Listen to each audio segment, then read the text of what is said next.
helping you with Acorn and ROCC computing. Right, thanks everybody. Let me share my screen, see if I can get this working.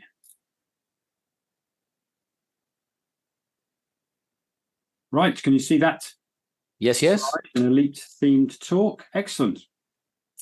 Well, thanks very much, everybody, and welcome to an elite themed talk, which is a talk that is themed around elite. Not surprisingly, I appreciate that this is generally more of a ROCC gathering, so I'm sorry to drag you back another half a decade or so, but I will talk a little bit about Archimedes Elite once, one sentence, so I hope that will do later on. But basically, I'm going to be talking about Elite and the various projects I've been running recently to look into how it works and to modernize it in certain ways. So I'll start off with a very quick few words about me and who I am. My name is Mark Moxon, and I got my BBC Micro in 1983, age 13, so now you know how old I am now, if you do the maths. And in 1984, I bought Elite and completely fell in love with it, and basically never fell out of love with it, hence this talk. 1989, upgraded to an Archimedes A410-1, which you can see behind me there, still going strong.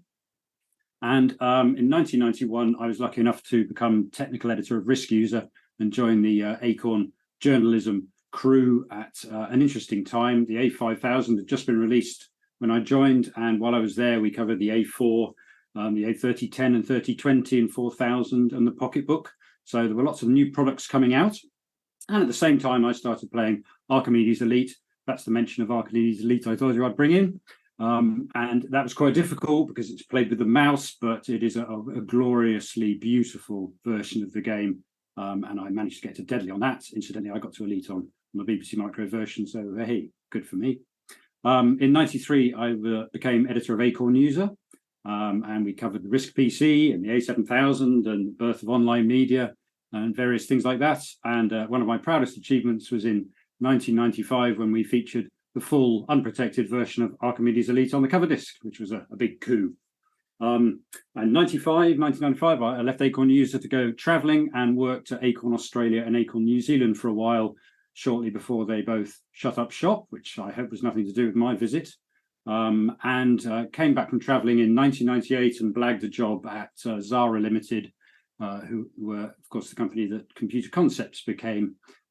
During this time, the Phoebe didn't come out, and Acorn shut up shop pretty much. So that bookends the whole Acorn thing. And in 1999, I moved into the internet and started working for Douglas Adams on the Hitchhiker's Guide to the Galaxy site, H2G2, and the rest is on LinkedIn. I won't bore you with my boring corporate coding career because it's not as interesting as that lot there. But that's who I am.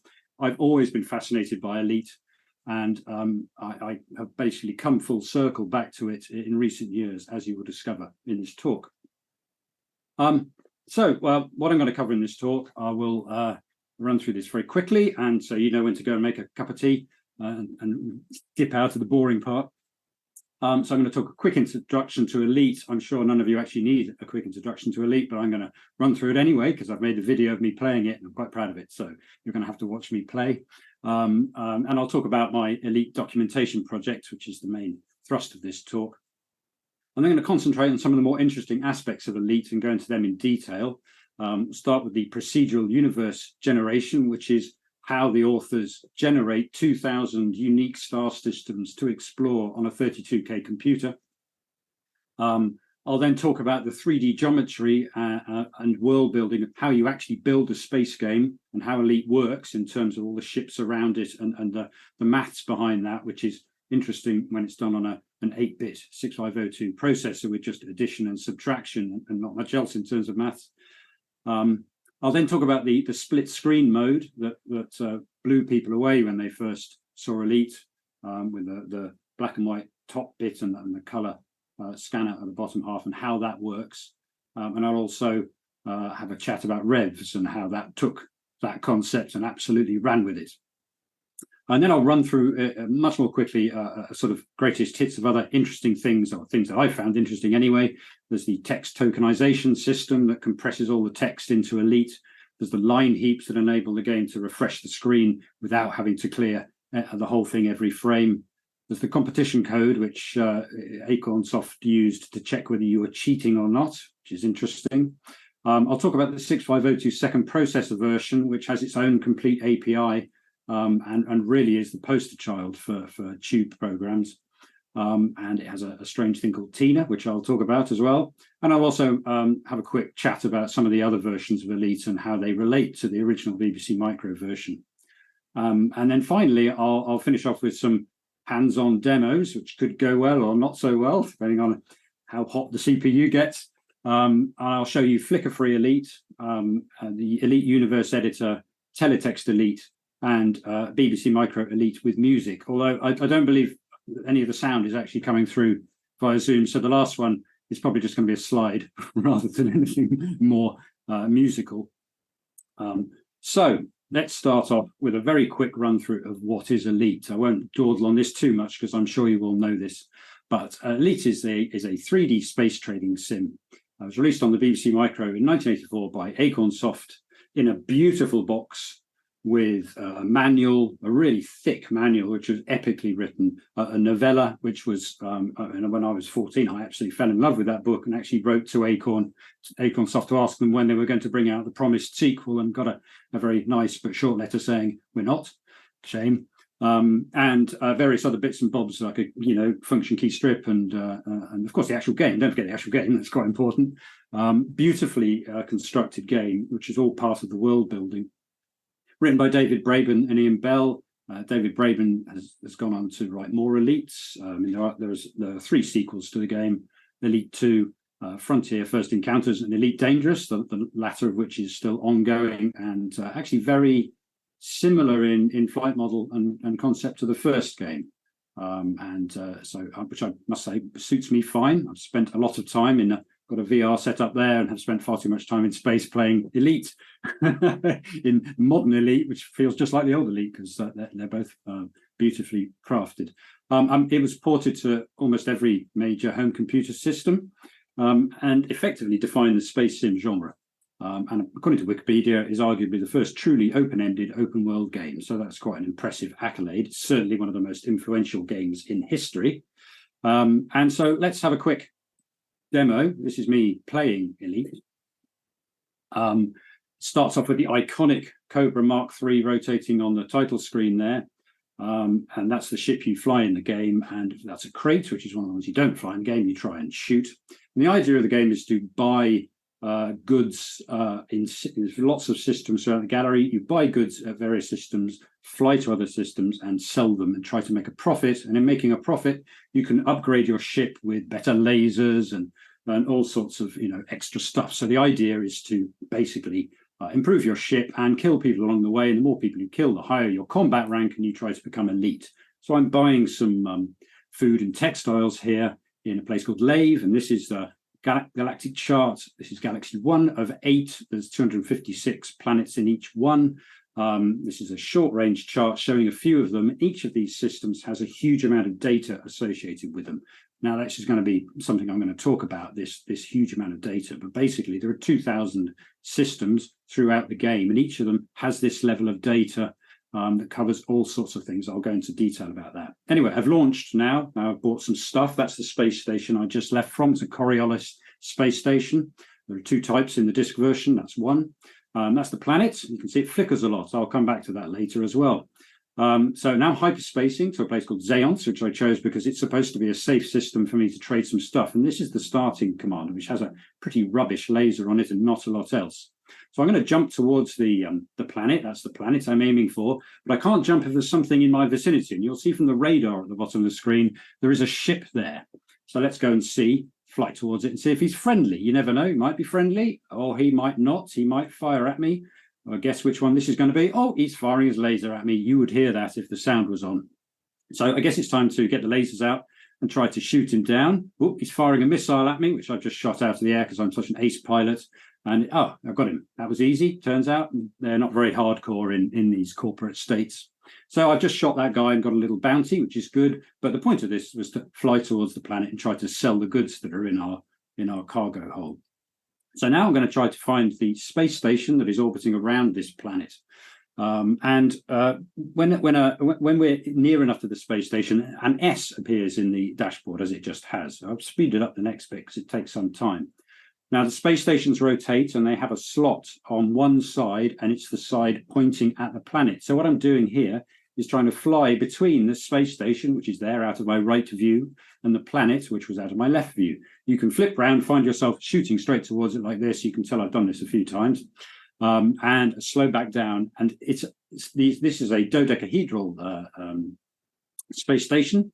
They rotate to keep the gravity on the inside. So when you're docking, you have to match the rotation and fly in as straight as you possibly can. Otherwise, things will end badly and quickly. But it seems to be going quite well. So fingers crossed. Oh, yes, excellent. Well, I knew that was going to happen, of course. So I've docked now. Here's a quick view of the inside of the space station. Very exciting. And I'm going to now go into the sell cargo screen, sell it up. Let's see what we get for that. 143 credits. I started with 100, so that's not bad. And that's the essential game loop in Elite. There are other things you can do, such as fuel scooping the sun to fill up your tanks with fuel, and various other things. But that is essentially what you do again and again and again and again. Your rank, you can see my rating there is harmless, and you try to get your rank up to Elite, and that is the game. And I mean, I found this completely addictive. It's surprisingly, you think, oh, that looks a bit repetitive. It's a wonderful repetitive world you live in, a universe you live in. And that's one of the core reasons for the Elite documentation project. I fell in love with this game. I still think it's a work of genius. And I wanted to know how the original authors managed to create such an immersive universe, not only on such a tiny computer with, by modern standards, extremely limited capabilities, but how did they manage to make it so convincing? That game felt like a real a universe to me when I was playing it. It still does. The feeling of flying is beautifully done. The convincing galaxy you're in, and of course there's the stuff in the box that sets the scene. So how did they do it technically? And of course, by writing some incredibly clever assembly language code. Elite is written in assembly language, and that's what I'm going to be delving into now. Before we get stuck into some of the code, here's a quote from a guy called Vaja Antovic, who's a Serbian computer pioneer. He used to make bootleg ZX Spectrums behind the Iron Curtain back in the day. So that's pretty cool. And his quote basically is that a programmer who has never coded ones and zeros in machine language is like a child who has never run barefoot on the grass. And tonight we're going to do a little bit of running barefoot on the grass. I hope so anyway. It's been nice to think of that because it's extremely warm in this room at the moment in this Indian summer, but a bit of barefoot grass running will go down well. But basically, the idea is that it's assembly language, the 6502. It doesn't even have microcode in the CPU, so assembly language is very much bare metal coding. It doesn't get more bare metal than this. Modern systems, if any of you coded on modern systems, you'll know that it's layer after layer. You've got operating systems, libraries, DLLs, compilers, this, that, transpilers, interpreters, browsers. I mean, they stack up. You really have no idea what's between you and the silicon while building modern programs. And that's fine because it means we can do amazing things like build the internet and the World Wide Web. But there's something amazingly pure about programming the 650T directly and creating such an incredibly immersive universe. It's a little bit philosophical, really. How have they managed to do it? So that's what I'm going to touch on here. So Ian Bell, one of the co-authors of Elite, along with David Braden, he released the source code to Elite back in about 2000 on his Elite website. And so I, like many others, eagerly jumped in there and thought, right, let's have a look. And so I opened up the text files because they're just text files and ended up looking at things like this. And this is a genuine snippet straight from the source code for Elite. I mean, great. That tells you a lot, doesn't it? Now, the thing about the source code for Elite is it was actually built on a BBC Micro, not a BBC Micro with a 6502-second processor, a standard BBC Micro. It's built in chunks. There's about 7 or 8 different binary, different programs that together create binaries that get stuck together to create the final game code. So the fact that it runs on a BBC Micro, it means there's absolutely no spare room after you've shoved all of this source code in. So there are no spaces. You can see there's no spaces there. They're all crammed onto as few lines as possible. And there are not many comments in there. This one is actually quite a verbose part of the source code because it's got 2 comments. It's got do node x minus y chords, and it's got transmat, which could mean all sorts of things. Transport materials, who knows? I mean, it's actually transpose matrix, which is possibly not a surprise to anybody who's worked with 3D graphics, but I mean, it doesn't really help with the STXXX16+13. Now, you notice there's some bizarre label names in here, and that's because this code was actually written on an Acorn Atom. David Braben wrote the 3D ship algorithms on an Atom, and on the Atom, the variables have to be called letter, the same letter, and then a number. And so the labels are all things like TT26 and QQ23 and SXX16 and so on, which really doesn't help with any kind of comprehension of what's going on. Anyway, so this is the source. So I looked at it and thought, I'm never going to understand this. A few years later, I came across an annotated source that was released in about, I think it was, it was 2013, I think it came out, or something like that. And they were annotated by a guy called Paul Brink, who obviously had worked out how all this worked and annotated the original source with some comments. And here's an excerpt, the same part of the code. You can see down the bottom of the actual instructions, and there's a comment up there, which looks really useful. And I thought, great, I can work it out from this. And honestly, the comments are really aimed at someone who kind of knows what's going on. They're more like breadcrumbs than an explanation, and I still couldn't get it. I mean, even though I understand what this code does, trying to work out the kind of short notes there is quite challenging. And I knew that Paul Brink had worked it out. Clever guy, right? Brilliant. But I couldn't work out what he was seeing. So it kind of didn't help. And I spilled through his source a few times and thought, I'm not getting anywhere still. But I wanted to know how this thing worked. Anyway, on comes lockdown, and we all get shoved into our homes for the first few months, on furlough, nothing going on. I came across a link on Stardot pointing to a repository by Kieran Connell of the Bit Shifters, who's a deeply clever guy. What he would done was he'd taken this source code. There's the source code, just laid out slightly differently. But the key thing he did was he got it compiling on a modern computer using BBASM. So he'd taken the source code, formatted it into text files, or actually just one text file, put them all together. And he'd really cleverly worked out the encryption part of the build and rewritten that in Python. So he'd created a modern build that would run on a PC or a Mac and would end up delivering a binary that would, on an SSD image that you could load into an emulator on a real BBC. And I knew as a programmer that if you've got source code and you've got something you can then run, you can play around with the source code and see what changes and what breaks, and you can work out what's going on. So I thought, hang on, this might actually work. So I forked the repository and started by trying to add in Paul Brink's comments and did it with some clever text matching, and ended up with a source with comments that I didn't really follow, but at least I could then try to work out what was going on by seeing the end result if I recompiled it. And this just grew and grew, and slowly discovered, that was the text routine. Great, okay, and that must be the screen mode, because there's the IRQ stuff, and eventually, really slowly, started peeling back all the individual bits. And as you identify blocks of a code base, other ones suddenly start to fall in place because they're talking to the bit you just identified. And you think, well, it must be this, and so on.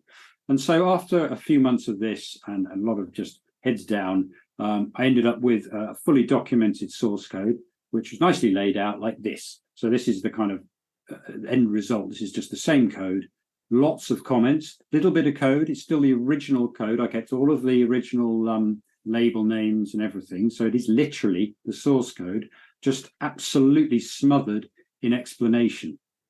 And this now has grown into a website. This is the part of the Git repository, and you can find all the information on that on my website, which I'll give you a link to at the end of it. So we have documented source code for Elite. Everything is explained, pretty much everything. I'll put a little bit of star by that and say some of it it's all documented. Some of it is still a little bit, how did they do that? Where did that algorithm come from? But generally, it's all identified and analyzed. So that was what I did in May 2020. So then I moved on to do some of the other projects that kind of came from this discovery that I loved documenting old programs from the 1980s. So a year later, I managed to get some of the flicker-free algorithm. The BBC Master came with a much more flicker-free ship drawing algorithm, which I'll go into some detail later, and managed to backport that to the BBC Micro and 6502 second processor version. So that was quite good fun. I then moved on to documenting Aviator, which I don't think anybody had done before. So that has also had the treatment. And after that, I documented Revs, which was an absolute mind blower and is definitely the subject of a separate talk. I backported the Nürburgring track from the Commodore 64 version of Revs because it always annoyed me that they had something that we didn't. And that's become a bit of a theme. But to pay them back, I added the flicker-free algorithm to their version as well. So that went down quite well with them. I've created the Elite Universe Editor, which lets you create universes around you in Elite. So placing ships wherever you like, and then you can essentially play those scenes out. And I'll show you that happening later. I wrote a teletext version of Elite, which is Elite, just using mode 7, completely playable and completely bonkers. And then in cahoots with Kieran Connell again and his friends at BitShifters, they extracted the music from the Commodore 64 version into a sideways ROM, and I hooked it into Elite. So we finally have the Blue Danube playing on BBC Micro Elite. Hooray! Although it's kind of noisy, but anyway, it's something. Right. So now we're going to look actually home in on some of the aspects of Elite that I discovered while doing this. We'll start with the procedural universe generation. So as I mentioned, one of the things that fascinated me from the get-go about Elite is how convincing this universe is and how large. It's a really large universe. I mean, we're used now to the idea of games using procedural generation and being huge because we're used to these massive world-building games. But back then it was completely groundbreaking. Nobody had ever seen anything like this before. And just to put it in context, here's a breakdown of memory usage in the BBC Micro, the cassette version of Elite. And you can see that if you add up all of the main game code and the ship blueprint data and the various workspaces that the game uses to store variables and so on, so basically everything except for operating system memory and screen memory, it comes to 23,793 bytes, so it's about 23.2K.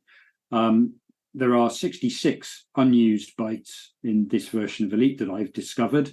I've ended up using them, so I couldn't find any more. So it really does use almost every single byte of the machine, and I think that the end result feels like it does. It really does. But this is not a lot of memory. This is my point. 23K, including all your storage and all your code and everything, it is nothing. I mean, that's less than an email these days, obviously. So how do you generate an entire universe? And I'm talking about this level. So we briefly saw this in my the video before. This is Galaxy 1. There are 8 galaxies. Each galaxy has 256 systems in it. Here's the map of the first galaxy. You can see that we're down there in the bottom left-hand corner. So if we zoom in on the bottom left-hand corner, we get this, which is the starting point. So anybody who's played the game is familiar with these systems here. So you can see that they're all dotted around. They have, notice that they have different shaped blobs on the chart. They also have names that are all unique. And if you click on the show data on system, each of them has a list of data like this. So this is Lave, which is the starting point. So that it has an economy, which is industrial, agricultural, and various levels of poor and rich, government types. Anarchy is the most dangerous, and corporate states the safest, and that governs how likely you are to be attacked by pirates. or how likely you are to come across traders, as you would in the safer systems. There is a tech level, which determines the sort of stuff that you can buy from the station when you've docked and fits to your ship. And then there's various other bits like population, gross productivity, which don't have any impact on the game itself, but definitely flesh out the feeling that this is a real sort of encyclopedic place. And in the disc version, there's also this goat soup description. That's what they called it, the authors, the goat soup description down the bottom, which is made up. You can kind of tell a little bit that it's procedurally generated after a few systems. You kind of get, okay, so it's been structured, but it does add to the atmosphere of the game. So Lave is most famous for its vast rainforests and Lavian tree grub. Sometimes it doesn't quite come across this one. For example, this world is very fabled for the Raleighan edible poet, which is possibly not the most sane thing you're going to come across, but it's fun. And you can see this is an anarchy. So if I flew to Raleigh, I would have a very tough time indeed. So how does the game generate this level of data for 2,000 different systems using almost no memory? And let's remember, this is memory that's the key resource here, not time. You can take your time to generate this map. It's incredibly fast, actually, but it's about memory and saving bytes. 66 free bytes, remember, in the whole game, so they really have to cram it in. So the system is seed-based, and hard-coded into the source are 3 initial seeds. So each system is defined by 3 seeds, and each seed is 16 bits. So that's 6 bytes, okay, in 3 16-bit numbers. And you can see there that those are the seeds for Tibidied, which is designated as System 1 in Galaxy 1. It's actually System 0 in Galaxy 0, of course, but it's shown on screen as System 1 in Galaxy 1, so I'm going to go with that for the time being. There are 2 aspects. So we need to generate seeds for each system, and then I'll show you what we do with those seeds to pull all that information out in a second. So the way it's done is it's generated from this one set of seeds. So if I want to generate the seeds for any system out of those 2,000, I start always with these seeds. So this is for Galaxy 1, and I start with these seeds. So I get System 2 by twisting these seeds 4 times. Now, twisting is just a process of getting from one set of seeds to the other. And so if I want to go to System 10, I would twist the seeds 10 times. So it's just a way of stepping through the seeds for each system. And this twisting process, as it's called, just simply applies what's called the Fibonacci series. Now, the Fibonacci series we're probably familiar with is a number series where you just add the preceding 2 numbers to get the next number. Very simple. Fibonacci is the same, except you add the preceding 3 numbers. So it's not very difficult. It's just addition, which is very easy to do on a 6502 and quick and easy. So to get from System 1 to System 2, we do this 4 times. And that ensures that we have a whole brand new set of 3 seeds by the end of it. This twisting routine takes up 23 instructions. It's very simple, very quick, and very small. So we've got 256 systems in Galaxy 1, and System 1 in Galaxy 1 is that set of seeds. If we want to fetch something from Galaxy 2, we take the System 1, Galaxy 1 seeds, and we rotate each individual byte by 1 position, rotate right. And so you can do that 8 times to get 8 different sets. So that's how you generate the initial seeds for each of the 8 galaxies. And then when you reach Galaxy 1 and fly back to Galaxy 8 to Galaxy 1, you rotate them again and you're back to where you started. So every single galaxy still comes from these 6 bytes in the 3 seeds for Tibidied. So the whole thing, all of those 2,000 systems across 8 galaxies, comes from 23 6502 instructions and 6 bytes of seed. And that is it. That's the whole genesis of this universe. And yet it's convincing. It's ridiculous that it's such a small thing. You would think it would be much bigger than this, but it isn't. So the missing part of the equation is, well, we've got these seeds for all these systems, but how does that generate all of that wonderful information we saw? Well, it's quite easy, really. If you've got your seeds, you just look at various bits within those seeds, and that determines for your system what we can display about it, what its attributes are. So you can see that the first 4 on there, there's a species in the. If we look back here at the, you can see on Lave the species. Actually, the species there is human colonials. So let's try this one: blue slimy rodents. Okay, so blue slimy rodents. These are the species adjectives and the species type. There were 2 adjectives in that example, and the species type is rodent. So you get the first adjective by looking at bits 2, 3, and 4 in the high byte of the second seed.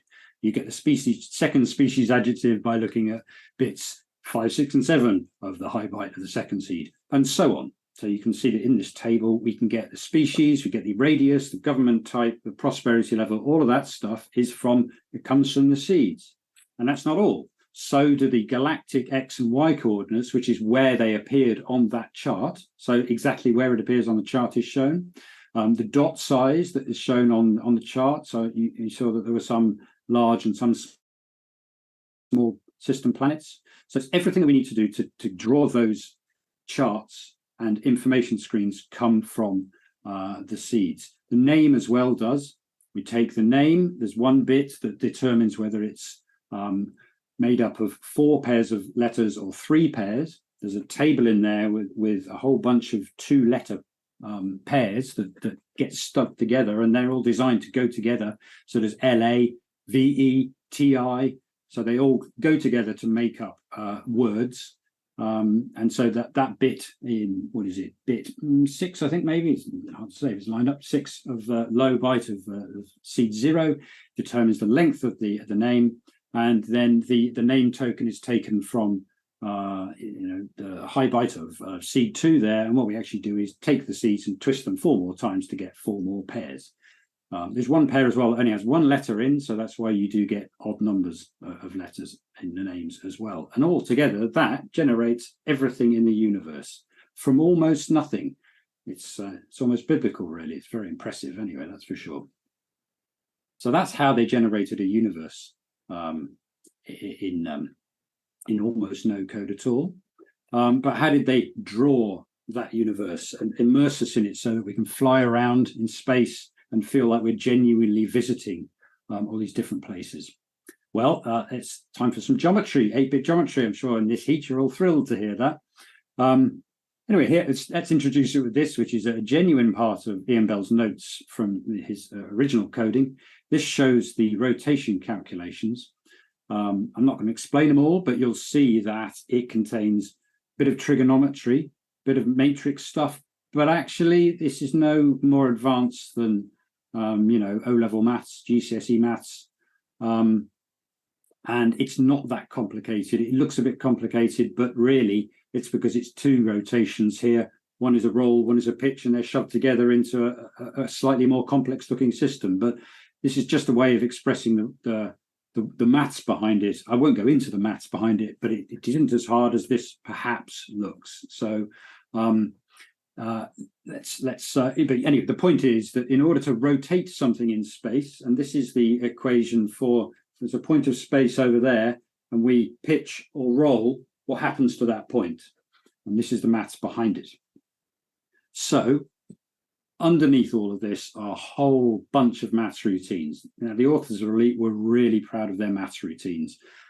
They told Rob Northern, who did the copy protection on the original one, they said, that's what we want to protect. It's the maths routines. We're really proud of those. And they do the job. They're really optimized. They're very quick. They're quite hard to follow at times. And they obviously spent a lot of time optimizing them. Now, the weird thing about most of the maths in Elite, most of the numbers in Elite, is that they don't use the normal 6502 signed integer approach. 6502 uses 2's complement to represent negative numbers and positive numbers. But they just threw that out of the window and ignored it and decided to use what's called sign magnitude numbers instead. Now, sign magnitude numbers, the standard 2's complement one, for example, you have 0 is all zeros and a 1 is all zeros with a 1 in bit 0, and then -1 is all ones Yeah, all ones, actually, that's right. So that's the normal 65021, and it isn't very intuitive. Signed magnitude numbers are easier to get your head around. Bit 7, which is the most significant bit of each number, is the sign bit. And then the rest of it is the value, the magnitude, and the rest of it is always positive. So always, starts with zeros normally and ends with ones or whatever. And so if the bit 7 is 0, it's a positive number. If it's 1, it's negative. So you can just flip the sign of a number by flipping bit 7. It means that all of the maths routines start by extracting the sign from bit 7 and saving it somewhere, doing maths on bits 0 to 6, knowing that everything's positive, and then at the end, checking the signs and applying the sign bit. So that's how they do it. So it's actually quite simple maths in the end. It makes the multiplication and division and square root stuff rather easier because you're only ever dealing with positive numbers and deal with the sign later. Whereas if you were using 6502 signed stuff, it can get a bit more complicated. So that's presumably the reason why they did it, although it is slightly odd, and they do actually use some normal 6502 stuff as well.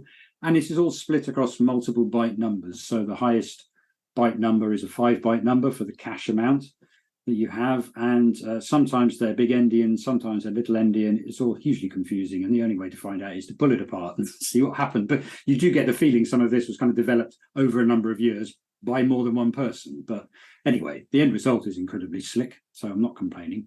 So they have multiplication routines that use the shift and add algorithm that is basically long multiplication that we learn at school, but in binary. Division is shift and subtract, which is the same sort of thing as long division. They use the shifting nth root algorithm, which we all know and love, I'm sure, for square roots.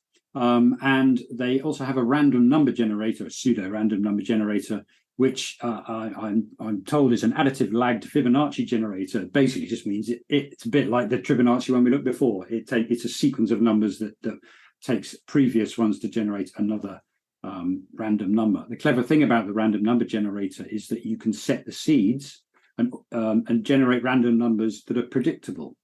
So, for example, when you have an explosion cloud, there's lots of different speckles of explosion, and the way that they store that in memory isn't by storing the X and Y position of each individual one. It's just by storing the seed that you pump into the random number generator to generate that cloud. So they can remove it from the screen by just regenerating it and replotting it using exclusive OR logic, and they can animate it that way without having to clear the screen or use lots of precious memory for storing the location of each dot, which is rather neat.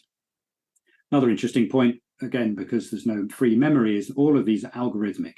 None of them are lookup table based, apart from some trigonometry in the planet drawing stuff. That was written by Ian Bell, and the ship stuff the ship stuff that doesn't use lookup tables is written by David Braben. So I guess they had different approaches there. So the local bubble of universe is how they generate the world that we live in. So there are 12 slots, not always full, but each of them can contain a ship or a planet or the sun or a station. And each ship has its own data block, which contains information about that ship, such as its X, Y, Z coordinate in space, whether it's rolling and pitching, its speed, its acceleration, and so on, whether it's hostile. Each ship has associated with it a blueprint, which is read-only, so that's the type of ship. So a Cobra will have the Cobra blueprint attached to it, and that contains all the details of the wireframe itself, all of the lines and where they live. The bounty, if you kill it, how big is its targetable area, whether it has any missiles, all that sort of thing. Each ship also has associated with it a line heap, so that when it's drawn on screen, everything that's calculated to work out where to draw on screen is stored in a heap, so that we can redraw it quickly without recalculating everything and remove it from the screen that way using exclusive OR logic. And each ship also has its own set of orientation vectors, which are 3D vectors. There's 3 of them, and it's a left-handed coordinate system, which means if you take your left hand and point at right angles like this, there's a vector going out of the nose of the ship, there's a vector going out of the roof of the ship, and there's a vector going out of the side of the ship. And together, those 3 determine exactly where each ship is pointing in 3D space. That's together, all of that information allows the drawing routines to draw what we see in the game, and it's a very, very convincing world. Now, one of the clever things that makes it a lot easier and quicker to implement is that instead of using complicated trigonometry, you saw that that was what the calculation was. You're not really going to be able to do that without lookup tables. Well, it's very hard to calculate sine and cos on the fly. So instead, there's a couple of conceits that are used to make it fit in and be very quick. First of all, in our Cobra, we're flying our ship. We are literally at the center of the elite universe.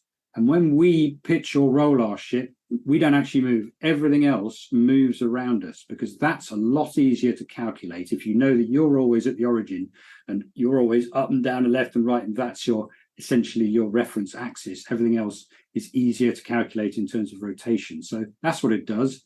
And it also uses the code, it uses the small angle approximation, which for small angles, it's sort of true that sine of an angle A is A, cosine of an angle A is 1, and the tangent of an angle A is A as well. So this is actually what's used in the calculations. They don't calculate sine and cos. These are actually the calculations here. You can see down the bottom there, x goes to x plus alpha times y if we're rolling by alpha and pitching by beta, and so on. So that's what happens each frame. This gets applied to all the ships in all the slots, depending on how we're moving and how we're moving through space, to come up with their new positions and orientations in space. It also includes a thing called the Minsky circle algorithm, which basically means that they feed the value of y in the second result into the third one. It looks like it's a mistake in the code, but it's not.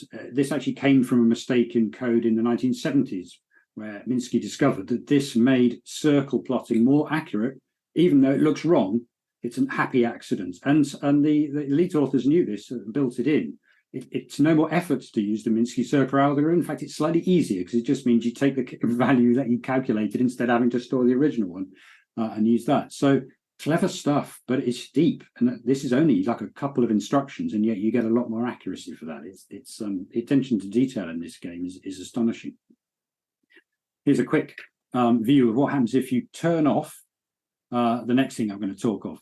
The problem is with this small angle approximation is that it's an approximation.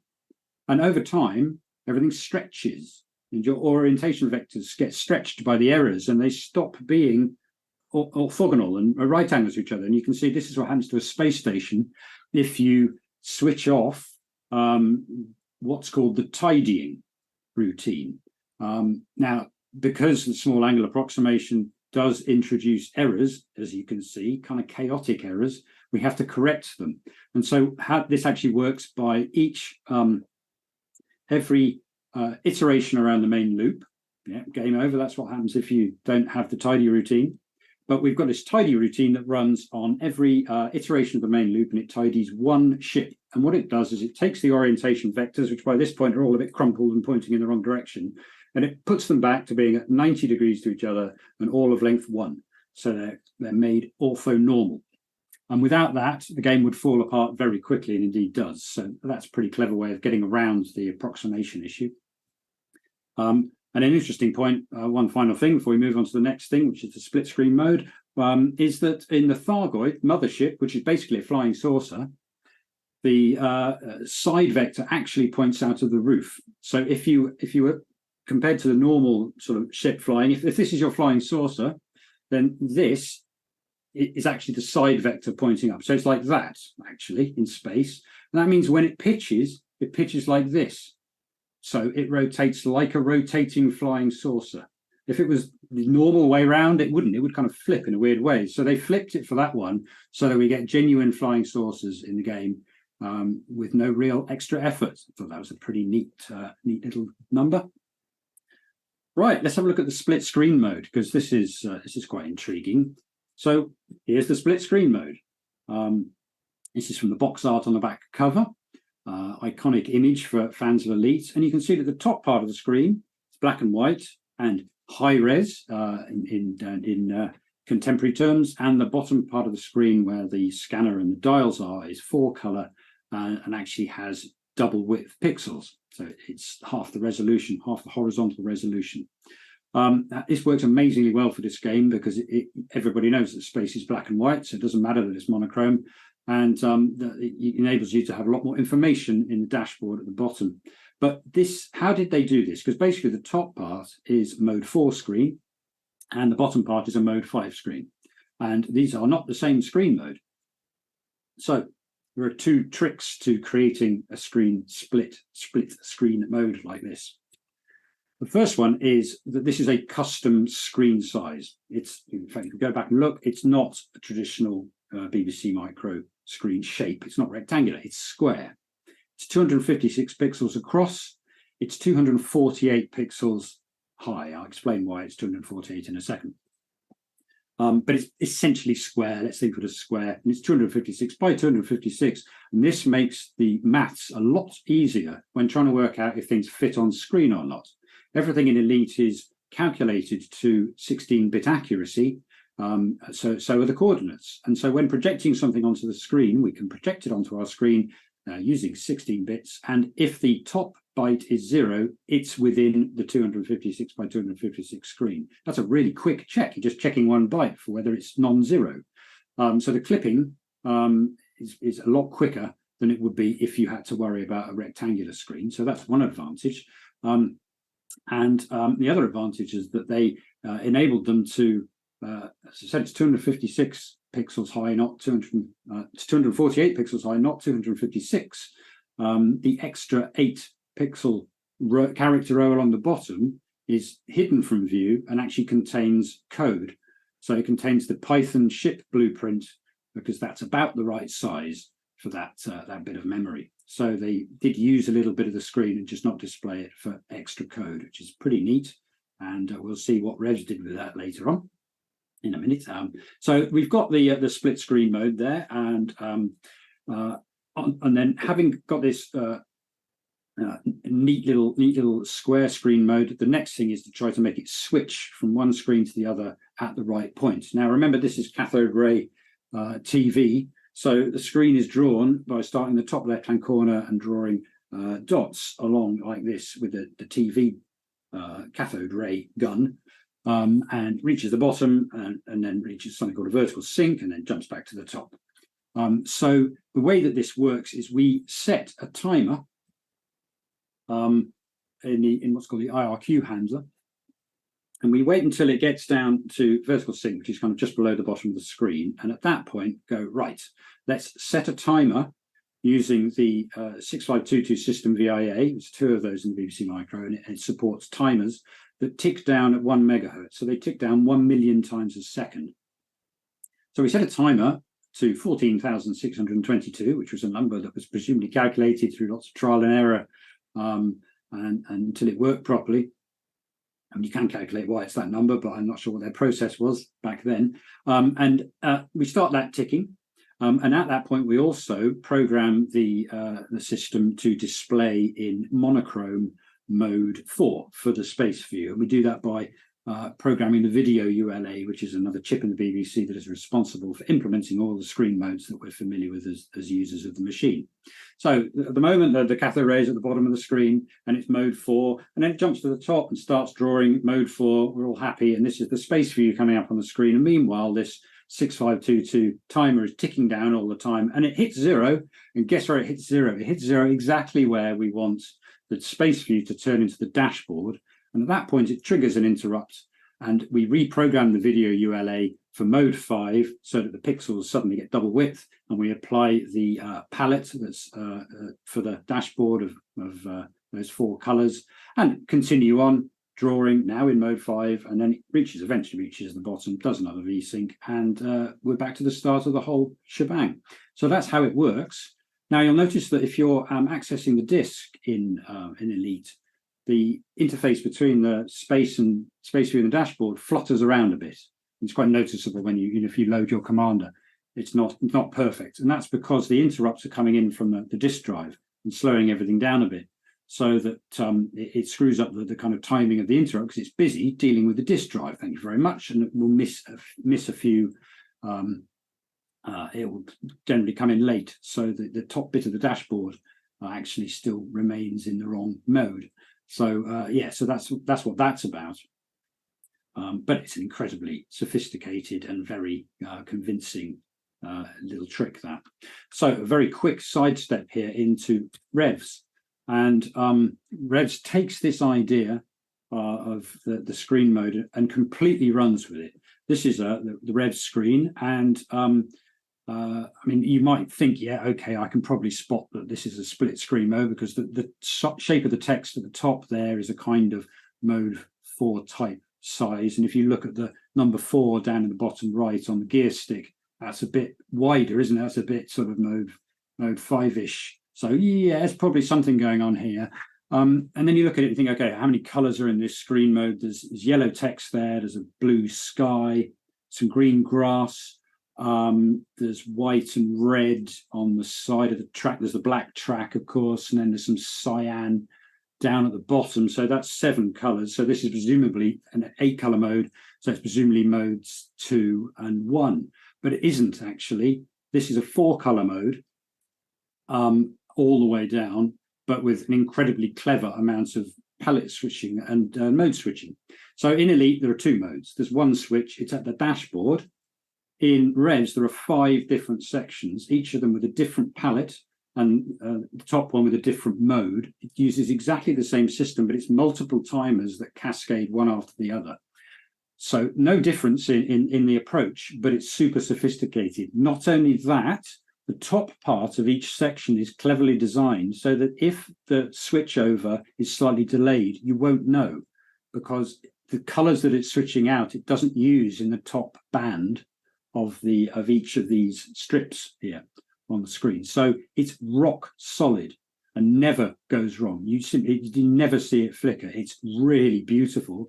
And not only that, Jeff Crammond took the idea of cramming a little bit of code into the screen memory and really went for it, because actually this big blue sky is full of code. And this is what the code looks like if you switch off the palette switching. You can see there's a whole bunch of lookup tables in there, a bit of code, and you'll see that the top of that strip is pure blue. And that's the bit where it switches the mode, so you don't see anything go wrong. So it's got quite a few lines in which to catch up and make sure that it switches before we get to the code. So you never see a flicker of this code appearing on screen, but there it is, beavering away. And if you're actually running this when you're playing the game, it's all jumping around like blinking lights. It's great. So those are the most sort of interesting things about Elite. I'm going to absolutely burn through the next lot because I've been waffling more slowly than I thought. But here are some more interesting things about Elite done at a breakneck speed. The text in Elite is tokenized. This is how you can fit so much text into the game. There's a lot of text in the game, all the planet descriptions and the goat soup and all that stuff. And they are encoded as recursive text tokens. So each bit of text is made up of 3 different types. There's control codes that get expanded into things like the current system name or commander's name. There's the 2-letter tokens I talked about that make up the names of each of the systems. So like token 145 is AT, token 149 is LA, and so on. And then there are recursive tokens that can contain other tokens, and they can contain other tokens, and so on. So you can build up very sophisticated large amounts of text with very little space. So data on current system name, you can see at the bottom, is actually just control code 3, which is defined as being a D, and then code 145, which is AT, and then an A, and then code 131, which actually is defined as space, and then code 159 and space. So it's the space around on, and then you've got the current system name, which again is a routine that gets called. So this is how the text is compressed. It also has the advantage of not being easy to find in the game. So if people were hacking through the binary, they wouldn't really stumble across text. It was just gobbledygook. There's an extended text token system in the disk version and the more advanced ones, which contains things like random tokens, which are used for generating all sorts of things, like the mission descriptions and so on. There are far more routines for this. It's really quite a sophisticated setup. And here are some examples of extended system descriptions that use this system. So if you're flying mission 1 and you're in Galaxy 1 and you land at Uzlari, which is one of the systems you're told to go to, you're getting quite close. The mission is about chasing down a stolen ship. You can get to this place where if you keep refreshing the system description, it shows the mission text instead of the goat soup thing at the bottom of the mission screen, and it's randomized. And it's defined as you can tackle the random token if you like. He's at Aurora, so it's the next clue. And the first random token there can be one of killer, deadly, evil, lethal, or vicious. And the second random token can be son of a bitch, scoundrel, blackguard, rogue, whoreson, beetle-headed, flap-eared knave. So if you keep refreshing that screen, you can see all of these bizarre invectives. And they actually changed the last one from horse and beetle head flap-eared knave to horse and beetle headed flap-eared knave for the master version, because I think they felt it scanned better. It's got a bit more of a lilt. If you're going to swear, you might as well swear in a poetic manner. There's also a little dig. Well, another one says coming soon Elite 2, and this was in 1984, but it was 9 years before that came out, so that was optimistic. And there's another dig, and the last one there's a dig at Aviator. The inhabitants of Anria are so amazingly primitive that they still think A star star star star star R is a pretty neat game, which is a bit harsh because it is a pretty neat game actually, and I think that's Aviator. But they came out not long after Aviator. Aviator had blown people's minds by being a real 3D simulator on the Vive, and along comes Elite, thinking it's better. And I'll let you guys debate which is the better game. They did actually replace that Aviator snub with a whole bunch of asterisks later on in later versions, where there's 5 asterisks and 6 asterisks, which is probably Cylon Attack, I think is my best attempt at deciphering which one they're dissing there. But anyway, it's quite good fun. So that's the text system. And I did touch on the line heaps, but in order to animate Elite, everything is drawn on the screen, and then it's redrawn using, well, it's drawn using Eeyore logic, and it's redrawn using Eeyore logic to remove it. Because, Eeyore, the way it works is if you draw it to 1, draw it again to 0. So everything is stored once it's calculated, because the difficult thing is calculating things like projecting stuff on screen. So each ship in the heap, in the slots, has a ship line heap where they store all of the coordinates to do with the ship. So we can easily remove a ship from the screen. The sun is the same, except this is stored as one value. It's stored as a center coordinate, and then the width, the half width of the sun. And that's stored for each of the 192 pixel lines on the screen. So if you look at the kind of image in the top right-hand corner there, that's got the sun in the top right-hand corner of it, so that the values would be 0 for the bottom half, and it would be, decreasing in the top half, no, increasing in the top half, no, decreasing, half width. Come on, wakey. And then another one is the planets, planet circles, because they're quite costly. So again, they're in a ball line heap, and that's just used as a step heap. So they're all got different data designs, but they're all designed to make it quick and easy. Interesting fact: the dashboard is loaded as part of the loader into screen memory, and it never gets changed. It just lives there. So if something does go wrong with their graphics routines, you would notice. It doesn't. You never see anything go wrong with it, really. It's super clever. But the dashboard is never redrawn. It's only ever drawn over using Eeyore logic. Very clever. They do clear the top space for you occasionally. When you die, this dashboard disappears. It's just hidden by reprogramming the 6845. It's still there, just so you know. The commander, the competition code is another interesting thing. When you save your game, you get given this 10-digit competition code, which you're supposed to put on the competition postcard that came with Elite to try to enter the competition to be crowned the greatest Elite player and win a badge and various things like that, none of which I ever managed to do because I wasn't that good at it at that point. I'm a bit gutted. But you can pick these things up for an incredibly large amount of money on eBay if you really want, and they're rather neat. But anyway, the competition was serious business, is the point I'm trying to make. So Acornsoft built this competition code into the game. And encoded into this code are various interesting bits and bobs.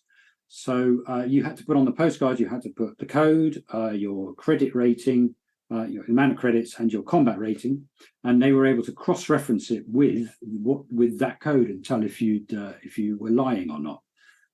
It also contains whether you have manually triggered a jump into which space, which was a popular It's a little neat little trick in the game. You can pause it and press X and then hold control while hyperspacing to instantly jump into witch space with lots of Thargoids that you can kill off and get lots of kills for in a relatively straightforward manner. It does note whether you've done that, and they presumably considered that cheating, so you wouldn't have been in the competition. It also keeps track of every platform that it's run on, because you can swap these commander files between platforms, and also the version, because there was a big bug in the original disk version that enabled you to get credits for free by selling and rebuying lasers in some dodgy way. They did fix it, and they bumped up the competition code so they could tell if people had been playing with that dodgy version. It also has a flag that indicates whether you've tampered with your commander file, because there are actually two checksums in the commander file. One of them will crash the game if you tamper with it, so that's the one most people went for. But there's also another version of that copied and EOR'd that only exists to go into the competition code. So if you thought you'd been super clever and hacked your commander file and didn't know about this second flag, then you would get caught. So pretty cool, really. So that's the competition code. And last other thing I'm going to talk about here before demonstrating some modern things quickly in Elite is the second processor version. Now, the second processor version of Elite is a masterclass in second processor programming. The second processor, of course, is a box you can get to plug into your BBC Micro.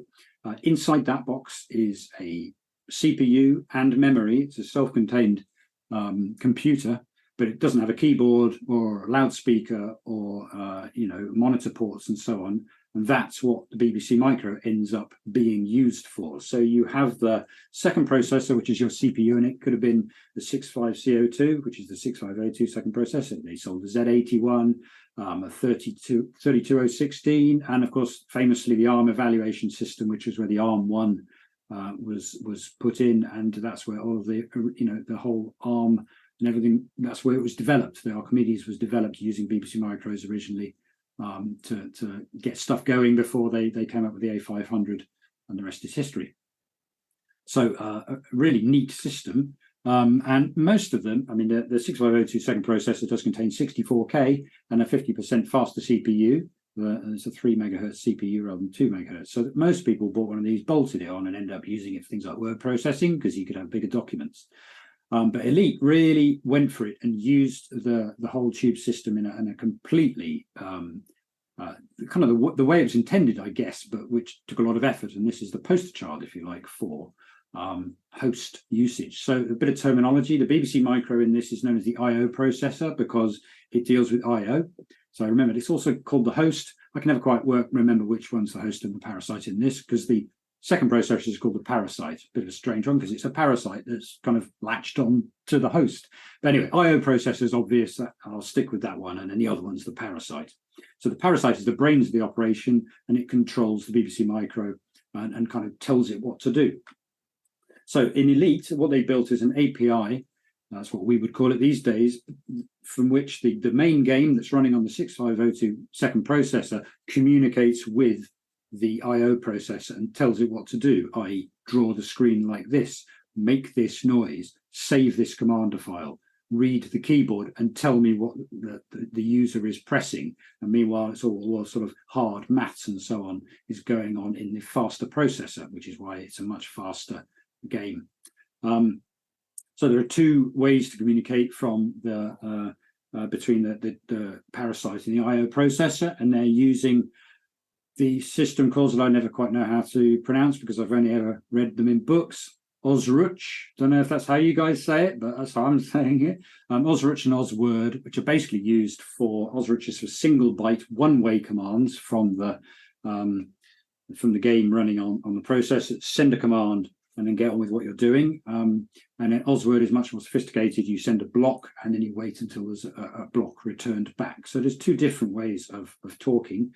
The WROCC one gets a sort of degree of parallelism going in that the game can tell the BBC Micro, do this, and then keep going what it's doing. And meanwhile, the BBC Micro goes off and does it. So they run in parallel for a little time. So you get a little extra speed there. OSWord, because it's all about communication backwards and forwards actually blocks until you get a response. So I guess one is like barking an order at the BBC Micro, and the other one is having a conversation with it. So obviously, if you're asking the BBC Micro which keys are being pressed, you have to wait for the response. Whereas if you're just saying, draw this line, you can then go off and keep calculating planets, sines and causes in your super fast environment while the BBC slogs its way through line drawing.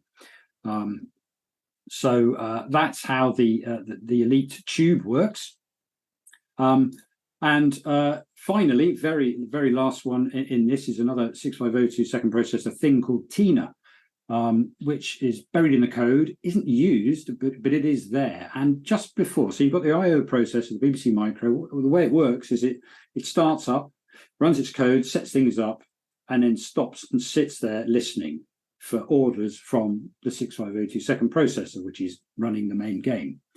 But just before it does that, settles down to be ordered about, it checks an area of memory in page B for the characters TINA in capitals. And if they exist in memory, it then calls the subroutine address that's just after those bytes, and then gets on with sitting there waiting for the 6502 second processor to order it about.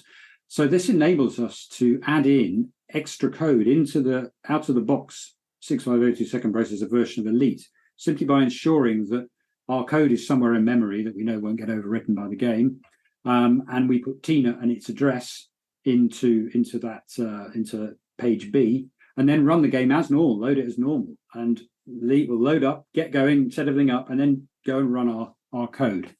Now, I don't think this was ever actually used, but I think it might be some kind of way of hooking in a driver of some kind, because Chris Jordan, who worked at Acorn Soft at the time, went on to form Hybrid, who did Archimedes Elite and all those amazing music products. He wrote to me and said that the 6502 second processor edition contains a software interface to a Music 500 sound driver, which Ian Bell, who was a Music 500 owner, added so as to mega upgrade the game's sound and music. And I don't think he ever actually got round to writing said driver, but I suspect that Tina is the hook in which you would drop the address of that driver so that it would automatically run and then do the sound effects via the BBC Micro through a Music 500. Bit of speculation, but it's an interesting little nook and cranny of the code. Right, so that's the main BBC Elite deep dive. Quick buzz through other platforms and versions, and then I'll show you some modern developments, and then we can all have a breather. So the various other 6502 versions that were converted by Beraben and Bell. Obviously, we've got the BBC Micro and Electron version, which are the original releases, and then the 6502 second processor released the following year in 1985, alongside the Commodore 64 version. Commodore 64 still a 6502 processor, so a lot of common code. And the following year, the Apple II as well, 6502 machine, and the BBC Master, which of course is just the development of the original BBC Micro version. And later on, the NES, Nintendo Entertainment System. I'll talk about the NES version in a second. But the interesting thing about all of these versions is they were all written on a BBC Micro using the same squished up source code that we saw at the start. I don't know how they did it. I mean, what on earth were they thinking? But I guess once you've got the game there, then you extend it. These did build on a 6502 second processor version, so it's a little bit more memory to play with. So, but it's still the same multiple, very, very terse source programs loading in one after the other, each pumping out a binary file that then get concatenated and encrypted to form the final game. Even the Commodore 64 and Apple II versions. So out there somewhere is the original code for them. I mean, unfortunately, these source disks don't appear to have been saved, which is a shame. But that is why, I mean, there's an awful lot of code in both those versions that is absolutely identical to the BBC Micro version, because all they had to do, not all they had to do, makes it sound a bit trivial, but all they had to change were the screen drawing routines, the keyboard handling routines, and the sound routines, and the disk saving routines. And pretty much everything else could stay the same. All the maths could stay the same, all the logic, all the universe, all the procedural generation. No need to change any of that. It's just the interface to the outside world because it's got the same brain. Very clever. Another interesting one was Angus Duggan's Elite A. This is a technical tour de force. In the late 80s, Angus Duggan took the BBC micro disk version of Elite from the original disks, disassembled it, cracked the encryption, disassembled it using his own home-written disassembly ROM, managed to make lots of free space somehow, which is mind-blowing because I've looked at the code, and you've really got to understand it at a deep level to know what's not used and where you can grab a few extra bytes. And he added the ability to fly all the ships, so you can buy and sell ships. You're not just stuck in a Cobra. He added about 8 more ship blueprints and designs. He added a whole extra section called the Encyclopedia Galactica, where you have all this information about the ships on screen, all within Elite. This is all within Elite. He added delivery missions, and he even knocked out a 6502 second process version of his own, with his own API.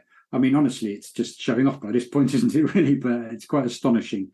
Anyway, I have analysed that as well and worked out exactly what he changed between the original and his to see how he did it. So if that interests you, it's all on the website. And then finally, just to say that I mentioned before, lots of other versions, Z80 versions on the Spectrum, Amstrad, and so on, Amiga and Atari ST on the 68000. There's a PC version and the Archimedes version, of course. And the astonishing thing is that almost all of these were written blind, without access to the source code of the original. So they're more like cover versions, if you like, by different artists than actually Elite. Some of them even, they got nothing. The first ones on the Spectrum, they did at least get the algorithm for generating the systems, and they got the ship blueprint data, but that was about it. Everything else they had to work out by playing the game on the BBC Micro. So very strange, but I mean, I guess that's how you did it back then. They were very protective over their IP, because once it's out, it's out. Apparently one of these versions, all they got was a printout, mind you, of the hex dump of the game binary from the BBC version. I mean, that's just like, it's not really cooperating, is it? And if you can pump out a commercial game from that, then that's respect.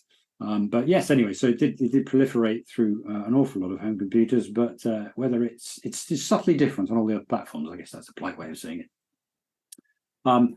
Let's have a quick talk before I show you the modern developments about the NES version, because this is what I'm working on at the moment. And I'm working my way through the 1991 release. It's a long time after the original Elite, 7 years. Same year as Archimedes Elite, which is a very different kettle of fish with 3D filled graphics and everything. But the NES version is very much 8-bit wireframe Elite, but on the Nintendo.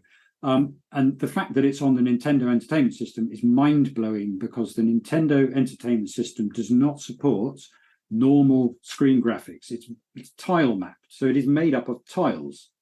And there aren't enough tiles to cover the whole screen, so you have to reuse them. And it's aimed at things like Mario, jumping up and bumping into a tile. You know, if you think about an NES game, you can see the tile system. That's what it's aimed at.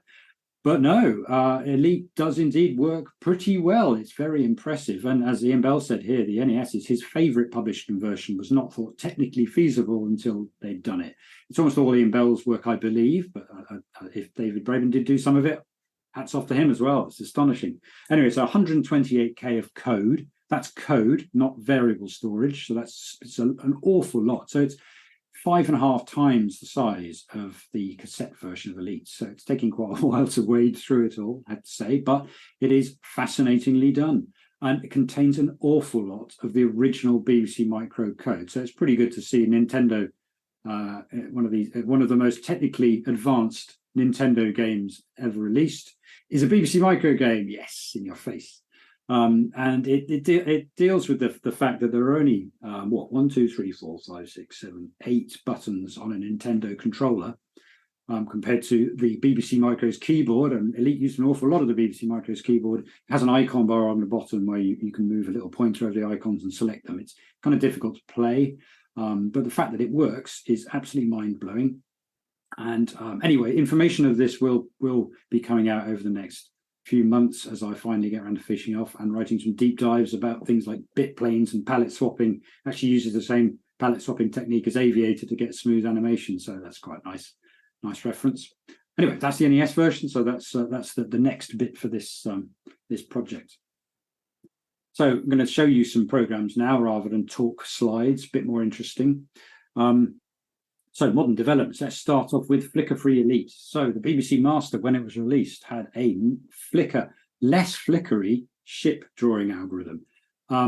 People for a long time didn't know why that was. They assumed it was bank switching with the extra memory in the master, but it turns out it's just a super simple tweak to the ship drawing algorithm. In the original Elite, when it draws a ship, it draws the whole thing, and then to move on to the next animation frame, it redraws the whole ship, which removes it from screen, and then draws the new one. So it is like a frame flickering like this, and you can see it flickers quite a lot.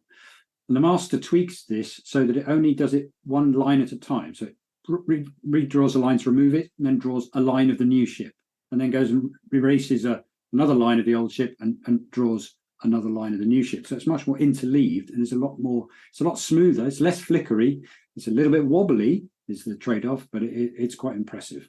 So the fact that this is actually quite a simple change, I figured I had to backport it to the BBC Micro and Electron versions, and luckily managed to find the 8 free bytes, 8 more bytes that were required.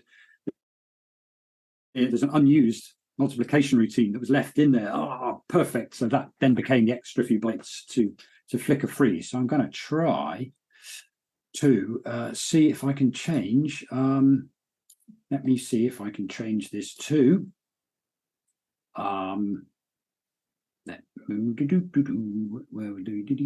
whole screen. How to do whole screen? There we go. Share that. Right. Sorry, technical issues here. Can you see those two side by side? I think you might be able to. Yes. So these are two. Excellent. So thumbs up. Hooray. These are two emulators running in B2, which is my emulator of choice. Love it. Hats off to Tom Seddon for creating such an amazing piece of kit. These are both contain the 6502 second processor version of Elite, but one is flicker free and one is the original. One on the left is the flickery one. Actually, I shouldn't have told you that. I should have asked to spot it, but let's fire them up. Same sort of time and see what happens. So there's the beautiful Saturn loading screen. Okay, so on the left, flickery, you can kind of see it flickers. On the right, it's not so flickery, it's a little juddery, but it is an improvement. It's possibly a bit more obvious when we move into the planets. Let's just see if this second ship, yeah, it's not quite so obvious there. Possibly a bit more obvious in the Electron version, where you can almost hear it thinking while it's drawing the things. But if we launch from the planet, so you can see on the right, I don't know if you can tell over Zoom, but it's very flickery where I am. On the right, it's rock steady. The outline of the planet's rock steady. On the left, flickering like anything. Don't know if you can see that, but yeah, it's pretty clear even over Zoom. Great, that's good to hear. If we look out the back window, yeah, it's pretty flickery, and it's beautiful on the right. So that makes quite a difference. It's not much code. Adding it to the planet code was a bit more, oops, something's going to hit me from behind, never mind. It's a bit more difficult to do on the planets because the planet heap is not designed as a set of lines. The ship heap is one line and then another line as pairs of coordinates. So it's quite easy to interleave them. The planets, it's actually a set of deltas from one dot on the circle to another. And because the same heap is used to store the planet circle and things like the meridian and the crater, that needed quite a bit more recoding. So that needed quite a bit more space finding, but I did manage to do it in all the versions, which is quite something. Learned a few tricks from Elite A there. So anyway, that's flicker free Elite. It's quite good fun. Let's see what was next on the oh no, wait a minute, let's go back to this, and you can now see all my notes. Oh, the Elite Universe editor. Okay, that's the next one. If you heard that, let's tell you what. Should we stop these guys and move on to the Elite Universe editor? This allows you. This is a development of the 6502 second processor and master versions of Elite, and it allows you to set up 3D scenes in the game, literally in the game, and then press play and watch them play out. And this was inspired by the box art on the back of the game, which you can see the top right hand corner there. You can see that's the box art, and it's inspired. I love that. I've got it as a poster up there somewhere. I don't know if you can see.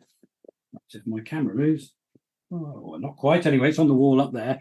But I managed to get a print out of it. It's a beautiful thing. I actually started by recreating it pixel by hand, which was great. And I thought, well, so wonder if I could recreate it in game with in-game assets. And that kind of spawned this editor that enabled me to create the box art and then press play and see actually what the original photographer might have been seeing. So let me load up. Here it is, the Elite Universe editor, and give you a quick demo of what this does. So this is using the original game, and I've bolted on the Universe editor mod. So the whole game is still in there, and I only had to drop one feature, I think, to make it work. So it says Universe editor at the top. So let's press F0, and this is the Elite Universe editor. It starts off with the sun on the left and the planet on the right, and I can select these and move them around, the planet, and rotate it and stuff like this. So all very exciting. So the idea is that you can create scenes. Let me add a ship. There's a Cobra. Actually, let me get the sun out of the way, because that's kind of blocking stuff. And so we can rotate these and set them up exactly as we like. I can even make it fire a laser at me, all that sort of thing. So the idea is that you can take any of you're basically populating the local bubble that I explained. So the ship slots, you edit them using the dashboard at the bottom, which you'll notice is a slightly different version of the original dashboard, because this is showing the attributes. In this case, it's the Cobra, because that's in slot 2, which is the 2 in the top left. This Cobra, you can see down the left-hand side, the acceleration is about half. The AI there, I can turn it on and off, whether it's got artificial intelligence tactics applied. IB is whether it's an innocent bystander, which determines how it acts if you kill it. I can make it a cop if I want to. I can make it hostile if I want to. I can even change the aggression level. And it's all shown in this bottom dashboard. So, but the idea is that you can create scenes in Elite, and got all the different views as well. So you can create them in any. What's that? That's there you go. That's an ASP, I think, or something like that. So you can set all these things up. You can set their speed. You can set their turning rate, their aggression levels, and then you can hit play. And you can also save these scenes out as files. So to demonstrate what I mean, let me just load some stuff I put together earlier. Let's start with box art 2, shall we? And this is the scene from the back of the box, all right? But it's in Elite Universe Editor. So what I can now do is I can play the universe, I am sure. And this jumps into the game, literally into the game, counting down at the top there. And this is what happens next on the box art if you let it play. So it literally is bringing these scenes to life, which I think is quite good fun. And I'm in the game here, so I can join in if I want to. We're getting shot to bits. Let's see another scene while we're here. Let's see, what have we got? Let me just remind myself what's on the drive. Oh yeah, ship ID is quite a good one. Let's do that. You know, the poster that came with the game. Oh, it also came with a poster. I think I mentioned that earlier, with all various ships on there. This is the poster recreated in game. And yeah, we can also play this one, see what they would be up to, and counts down. And basically, you'll find that they just kind of sit around and try to work out what's going on. This is the tactics routine kicking in for each of these objects here and trying to work out what it's doing. A lot of them are set to traders, so they're just going to head for the planet. It's quite slow, but this is doing quite a lot of heavy lifting at the moment. But the idea is that, you know, I can fly through this scene if I really want to. And it's all quite good fun, really. And it is the game, so, you know, I can shoot them down if I want to. No, anyway, there we go. So that's the idea of the Elite Universe Editor. It's just a bit of fun, really. But it's, yeah, I quite did enjoy building that. And there's also a version for the Commodore 64 as well, because they had quite a bit more spare memory. So I dropped the same code in there. And you can actually save files and swap them between the two. So if you create a scene on the Commodore 64, you can load it on your BBC and vice versa. So a little bit of fun there. I'll leave you with one more scene, which is the first screenshot from the manual. So this would have been, when reading the manual, this would have been the very first shot that you'd see. And this is some kind of, I don't know, clandestine meeting of a trader by the sun. So what's happened? I don't know. In my imagination, we've done our deal, and he flies off to the planet with the contraband. I've just flogged him, or something like that. Anyway, there you go. Off you go. Bye-bye. So that's the Elite Universe editor. That's quite good fun. And what's next? Right. Well, the next one it is slightly more bonkers. Teletext Elite. So this came about because Kieran Connell, who did the original BBASM repository I told you about back at the start, he got in touch actually and said, yeah, that's amazing, brilliant. But this is what I was originally going to do with that. The original plan was to do a Mode 7 version of Elite, because he had a set of graphics routines that would draw pixels and lines in Mode 7 using sixels. And if you know about the teletext character set, each character can be split up into 6 blocks, which is how they do teletext graphics. So they're called sixels because there's 6 of them. And so that's a Bresenham line drawing routine for drawing lines, and a pixel plotting routine that you basically just give XY coordinates to these routines, and they do it in Mode 7, which is kind of fun, bit pointless. They did it for their Bad Apple demo, the Bit Shifters Bad Apple demo, which is a work of genius. So anyway, he said, well, look, I've got these routines. You know, you might want to have a play with them now that you've worked out what goes where in Elite. So I thought, okay, why not? That's a bit of fun. So I plugged in his routines, scaled the screen internally, actually worked out really nicely, so that the space view ended up being just dividing by 4 in both axes to 64 by 48. That's about right. And that left 9 character rows for the dashboard, which is just the right amount to fit in all of the bits and bobs in the dashboard. And there's a list at the bottom of all the beautifully named routines that I had to hack to swap them from pixel plotting to sixel plotting. So shall we see what that looks like? Now, drive 0, teletext Elite. Here we go, and I've got to do this on a BBC Micro.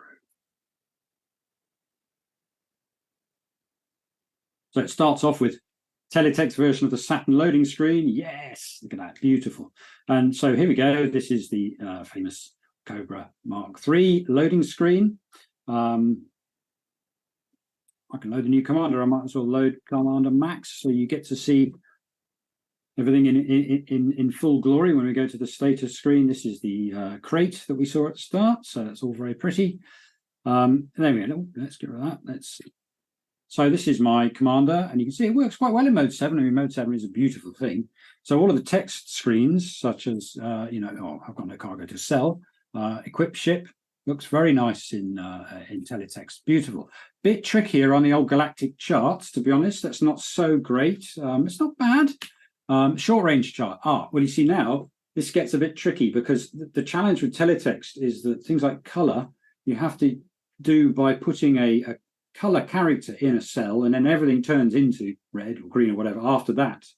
If you're trying to mix text and graphics, text and sixels, as in the short range chart, it all goes wrong horribly quickly because you swap between the two using another control character that takes up a character slot. So it's a bit tricky to do things like moving crosses like this and text. So I hit on the idea of subverting the teletext reveal button. And if you remember, that's how we all got punchlines to jokes back in the day on teletext.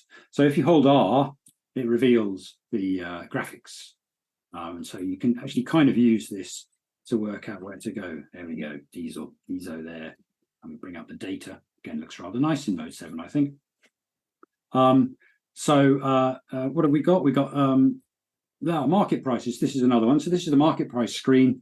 And I couldn't resist putting a little Easter egg in here so that if you pause the game and tap X, it switches to Galfax version of it, which is an homage to CFAX. Even got the little number going up at the top. And I put some time into making sure that counts up in a relatively pseudo-random way that emulates the actual slightly juddery counting mechanism of the old CFAX. And look at quite a few of those captured on YouTube and thought, yeah, go on. So that's trying to look random. And it actually uses the correct page number from CFAX for the stock exchange 131 for all those stock prices. So there's a little Easter egg in there. Anyway, let's get cut to the chase, shall we? And get on with flying this beast. So there's our launch. You can see there's the planet. It's not too shabby. Let's look at the back. There we go. There's the Coriolis. I mean, you know, if you blur your eyes, it's not far off. You can actually fly this thing. Shall we go to? Let's go to B. So that'll do. So hyperspace. And you can see down the bottom. That's the dashboard there. And you can see that to the left of each of these bars, there's a gap. That's the color character, so they can change red when things get a bit hairy. So there's the planet. Let's jump closer to it, shall we? See how that looks. Not too bad, actually. Let's see if we can find someone to fight. Here we go. So you can see that I've got some people down there. It's the sun, a bit blocky, the sun. These guys are probably going to try and kill me. Wouldn't we? Oh, yeah, there we go. Let's see if I can fly in close and actually see what they are. Yeah, okay, that looked like a further lance, possibly that. Anyway, it's playable. I mean, I think you'd be a bit nuts to actually try and do anything other than just muck about with it. But this is the full game, right? It's not. This is Elite, just with different graphics drivers. So worked out quite well, really. I thought for a little bonkers project. And this again is the source for this is available on the website, along with everything that's changed, all of the deltas from the original game. Everything's marked up as to, so you can see exactly where things change. Oh, it's an asteroid. There we go. Let's blow that up. Anyway, there you go. That's teletext Elite. Completely mad and quite good fun. So what else have we got? Oh, now the last slide, you'll be glad to hear, is just about the BBC Micro Elite with music. Now, there isn't any sound coming out of these, of the emulator, so I can't really show you this. But I mentioned before that the Bit Shifters, again, which is Kieran Connell's crew, they managed to grab the Elite music from the Commodore 64 version. I actually tried all of the different versions to find the best music source, and they decided that the Commodore 64 SID version was the most authentic. And there are two tunes in the Commodore 64 version. There's one that plays on the title screen at the start of the game, and there's the Blue Danube plays when you put your docking computer on. So it's all very 2001. So they digitized this by tapping into the digital stream that was sent to the SID chip in the Commodore 64 and converting that so it could be replayed using Simon Morris's VGM music player. I'm just telling you what they told me. I don't understand any of this. And they managed to squeeze it into a sideways ROM image. Now that I could handle. Okay, so there's a sideways ROM image that has some entry points at the start for things like choosing the tune, stopping the music, or playing the music. Great. So in order to plug this in, they sent me the ROM image and some sample code, and I needed to find 10 bytes in 0 page in order to support this this music player. 10 bytes in 0 page in Elite, that's quite difficult. So I ended up having to work out which locations were shared or not used at the same time, rather, so I could share them. So you've obviously got some stuff that's used only when you're docked, and you've got some stuff that's only used when you're flying, and you can't do both of those at the same time. So some of those, you can move them to use the same location in 0 page, freeing up a byte of one of the ones you've moved. And I managed to find 10 bytes eventually, and it doesn't seem to crash. So I think I've got it right. Anyway, got those freed up, hooked in the calls to this ROM in the main code, added a configuration option so you could stop the music. It's quite annoying.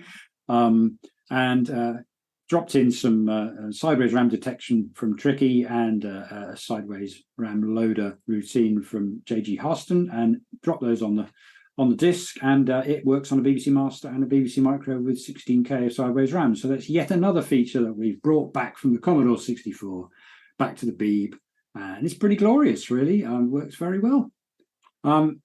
So that's it. That's the end of this talk. Here are some links. If you want to look at everything to do with Elite, it's bbcelite.com. So everything is on there, links to the Git repositories. You can build it yourself. All of the source code is in there, all hyperlinked.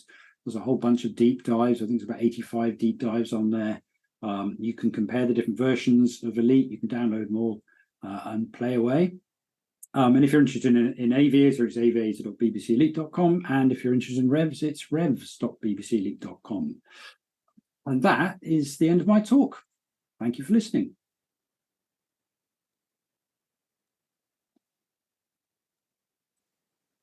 Well, I don't know about you, but I've got a headache now. Too much red wine, Ruth. I wish. My brain. Yeah, there's a couple of comments in the chat. I don't know if you want to have a look at those, answer them. Right. Yes, absolutely. It really does. Yeah. 8 galaxies, 256 planet systems. We assume 6 characters on average for planet name. That's 12K. I mean, that says it all, really, doesn't it?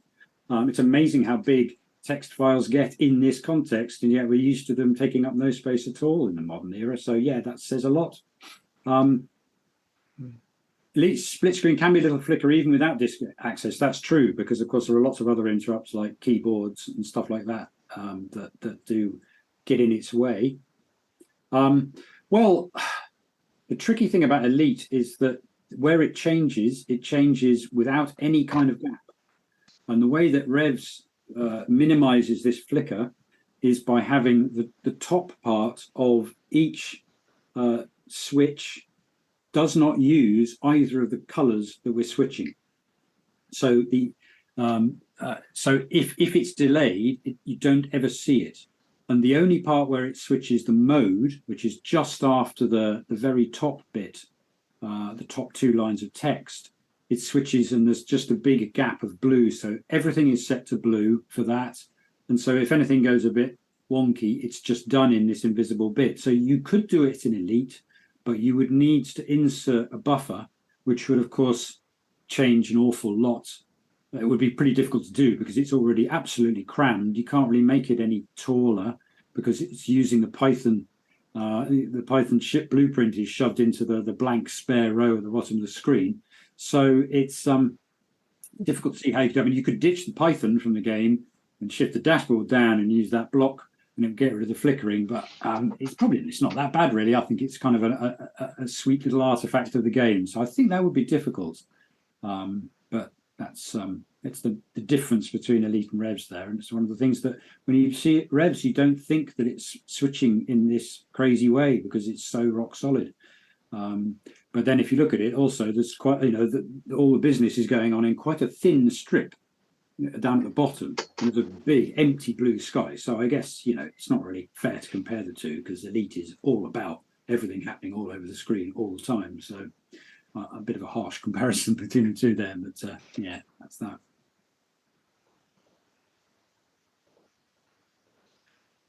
Yeah, it's interesting all the different ways you're saying doing text and all the other things. I recently saw something on YouTube, I think it was, about Atari programmers for the first VCS, and I think they only had a 2K ROM on each cartridge. So like some of the things ended up being features, but like you're saying, chopping bits off the side so you don't have as big a screen, so you don't have to draw as much, so you've got a bit more space for something else, or hiding things and things like that. I think they were doing those stuff in 2K.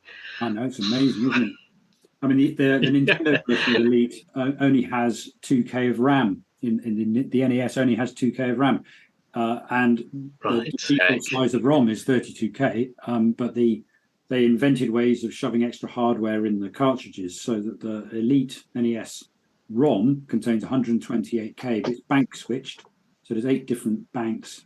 You keep one bank in the top half, in the top 16K, that's bank 7, and you swap out bank 0 to 6. So there's a kind of switch yard in bank 7, so you can jump to other ones and it switches in and out.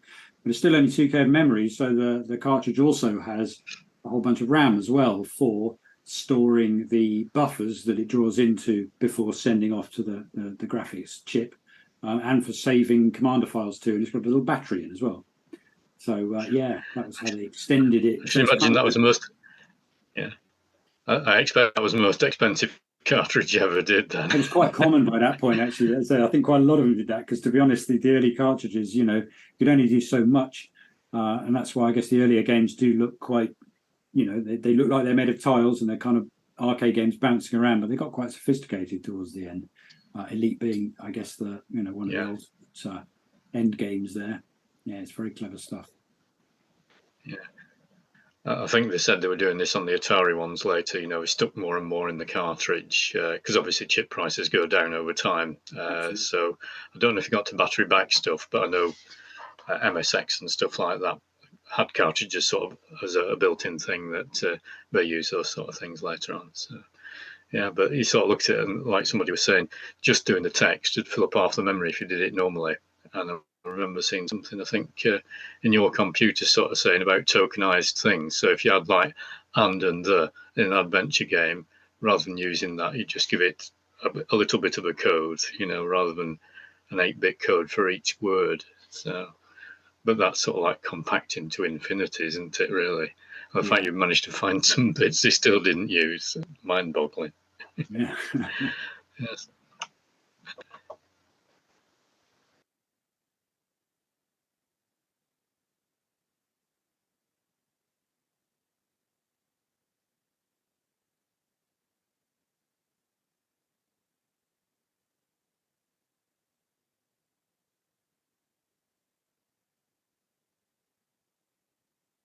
Oh, there's another thing there. I've examined the Acorn versions and NES. Any plans for the other Brave and Bell versions on Commodore 64 and Apple? Possibly, yes. They might be quite small. They might feel quite small after the NES one, but I think I want to avoid burnout, so I would do a different project between the end of the NES one, because that'll be a few months. But probably yes. I mean, there's a disassembly of the Apple one online already, so that has kind of been done to a certain level, and there is a Commodore 64 project called Elite Harmless, which has disassembled it and got a source code that's there. Their angle is kind of trying to improve it and add to it rather than document it fully. But these kind of do exist a little bit already, which is why I went for the Nintendo one first, because I don't think that's been analysed, certainly not to this degree. But yeah, I'll probably end up feeling I should be completist about this, and because of the way that I've built the repositories underneath the hood, they're all marked up. I've got a private repository that has the source code for every single version as on my site, marked up with all the differences and commentary, and then that's used Python script to generate the website and the Git repository. So one of the things that came out of that was the comparison section on the website, where you can compare side by side all the different versions and see exactly where they differ instruction by instruction. So it would be quite interesting to see how that worked with the Commodore 64 and Apple versions as well, and see exactly what the differences are there. But don't want to blow my mind too much. There's only so many times you can go around each of these routines, tweaking it and adding in code from other platforms before you think, I never want to see this again. So I'll do something different. I think I might try a bit of ARM code for the next project and see how that goes. But yeah, anyway, I probably will, because that would then be all of the Braven and Bell versions documented, and I'll definitely stop at that. I'm not gonna go learning Z80 just so I can look at the Spectrum version. I want to remain sane. I was just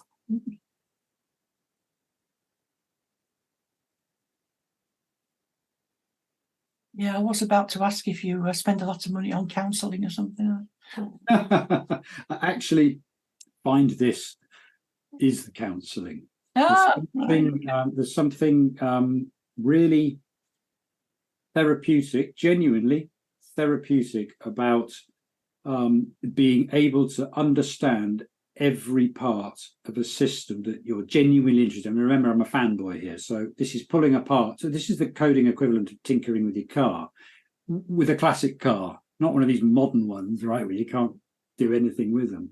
And because I work as a coder in modern web programming, right, and that's a very different story. It's fine, it pays the wages, I'm not complaining, but you don't understand most of what you're doing. You're only working in your bit. You're using libraries from somebody else. That has dependencies. It runs on a system that the operating system isn't something you understand.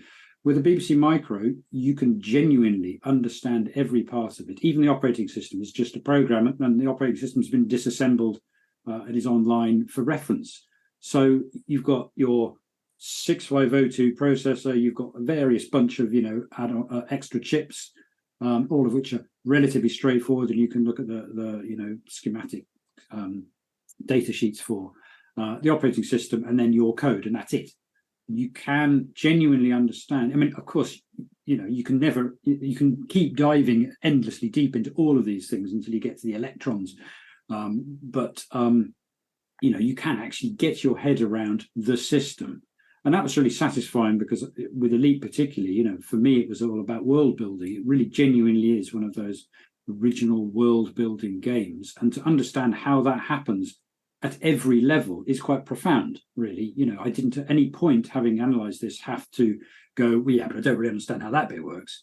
Because you just go and you read about it. And it's one of the last points where you can do that in technology and genuinely understand every bit of the journey. It didn't take long before that's not the case. I would say that with the early Archimedes stuff, when people were writing, machine code games that would take over the machine in the old traditional way, you could still learn everything involved, because it's still simple enough. But as soon as you start adding in operating systems and it's running in RISC OS and it's Windows, that's great. But I didn't write RISC OS. I'm not going to go in and pull it apart to that detail and try and learn how it works. So I'm not going to understand how it works. Actually, all of it doesn't matter, I don't think. But it was very therapeutic to be able to do that with a system. And remember, this idea for this project came as the world was collapsing around us all. And I found it a really, it was a bit of a safe haven. It was, code is kind, right? It doesn't have opinions, and it's not trying to pull the world apart. It's unopinionated. It doesn't shout at you, and it's not trolling you, and it's not on social media. So, the whole thing was really quite an antidote to what we were all seeing in the outside world. So actually, this is the therapy. So yeah, it's still going. That's why probably it's really good. Yeah. So yeah, that's it. Yeah. Looking at the therapy thing you just mentioned there, of course, you've created your own extra worlds, haven't you? Yes, that's right. Yeah. That's right. Yeah. I was wondering, on the Archimedes version, I never saw that one as such. I don't know what I was doing. I think I was doing desktop publishing at the time, so games are sort of like out the window. Did that have music on that? Because obviously it had the music capability on the Archimedes. And was it just not written? Gosh, that's a good question. I can't remember. It's been a while. I don't remember. You'd think they'd have put something in. Yeah. Well, it had. I just wonder, would you have is it? I'm not sure. Do you know? I don't know if anybody else can remember if it has music in it. I'm pretty sure it doesn't. Yeah, I don't remember it. Right. Yeah, interesting. Yeah, I just thought it might have had some like space noise at the very least in the background, sort of like it had better sound effects. I mean, sound is not really something that Elite's really known for. Interestingly, Elite Dangerous is known for sound, and it is very well respected for its sound effects. Probably more so than the gameplay, if you're going to be harsh. But Elite's sound is kind of rubbish. Even on the NES, it's just it's not much cop. Commodore, they have slightly better sound effects, but it doesn't do sound a lot. I mean, to be honest, space, it's not very noisy, so I guess it fits. Can't hear you scream. That's right. Yes, of course. Nothing sets fire in space either, does it? It always seems to set fire on when they blow up a ship, doesn't it? Yeah. Well, it's lots of little particles, so I guess it's quite accurate in Elite, really. Of course, yes. Not an explosion. It's an explosion in the kind of, it just turns into particles that then float off like that. So that's actually, it's quite good. I don't know if Not Vince's fire, comment it's there. warp plasma. Come on, we all know that. There we go. No, I'm almost sure it had no music with it at all. No, the Archimedes one. Yeah. I think you're right. I don't remember it. I would probably have it as an earworm if it did. I would have remembered it, yeah. It was certainly different, filled in.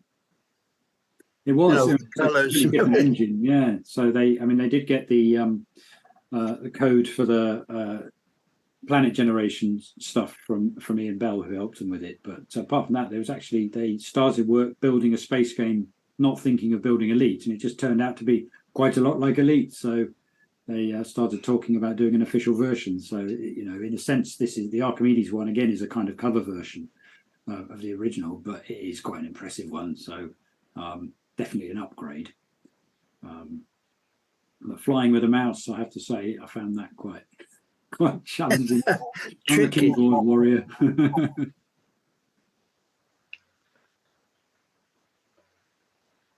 Now, Nice flying it with a joystick. Yeah, I tried the joystick too. It's not bad.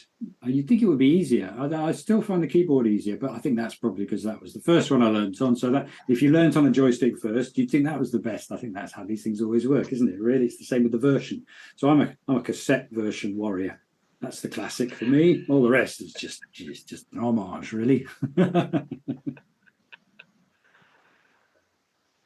So you've never actually got any other badges for Elite then? I think they used to be able to. Yeah, Acorn used to send him, presumably, if you got a certain level. Is that right? I used to be an Acorn representative in Boots, the chemist, of which there are only 21 in the whole of the UK. I may have a badge that has a level of Elite on, if you want me to send you that, because I think you've done enough work to get one, haven't you? Well, yeah. Well, I've got a couple. You mean the little? Oh, right. That's the sort of thing. Yeah, I can't remember what level the one is I've got. Dangerous and competent. If you've got deadly, I'd be really interested. Yeah. Missing. It'll be in the bottom of a drawer somewhere. Yeah. Well, yeah. That'd be great. Well, I think you deserve it. Yeah. Thank you. No problem.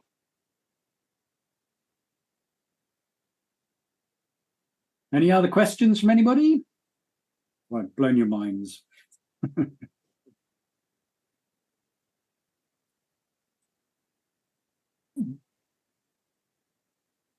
You were saying you got things working with second processors. That's obviously on the Tube, which was a system set up on the BBC. Would you be able to do anything then with different cores on ARM processors? Well, I mean, so I guess you could run stuff on an ARM, but it has to be written in ARM. So you're only going to be running an ARM program. So you wouldn't be running BBC Elite on it because obviously that's 6502 code. So you'd have to convert. Yep. Could you take the ARM Archimedes version? Maybe. I believe quite a bit of that is written in C. So converting that bit would be a bit more challenging. One of the things I've toyed with the idea of, and it might inform a future project, quite possibly even the next one, is there was an April Fool in Acorn User one year, I can't remember which year it was, where they showed Zarch on the BBC Micro, which of course never existed. And they mocked up a BBC version of it, you know, in mode, whatever it was, with, you know, was it speckled, you know, the way they fill in colours and stuff with, I can't remember the word now, getting hot in here. They fill graphics, speckled kind of graphics, there's a word for it that's not speckled. Dithering. Dithering. Thank you very much. Dither colours. Yeah. So they mocked it. We're dithering about the word, dithering about. They just had a picture and they went, oh, it's been released on the Beeb. And of course it was in Acorn Abuser and in the April issue, ha ha ha. But you could, in theory, take the core of Zarch, which is written in ARM code, and run it on an ARM evaluation system, because Zarch and Lambda before it, I would probably look at Lambda because it's simpler and it's also free, therefore slightly less commercially sensitive to play with, and it's smaller and easy. Anyway, and it was written on an ARM 1. So there's no multiplication instructions used in Zarch or Lambda. So it would run on an ARM evaluation system, i.e. on a second processor. So in theory, all you would have to do would be to convert the graphics routine so that instead of poking directly into the Archimedes mode 15, I think it was, into memory there. I can't remember how the memory structure is. VidC, but anyway, that instead of poking directly into memory in that style, you poke into the BBC Micro's memory. I don't know how you do the dithering.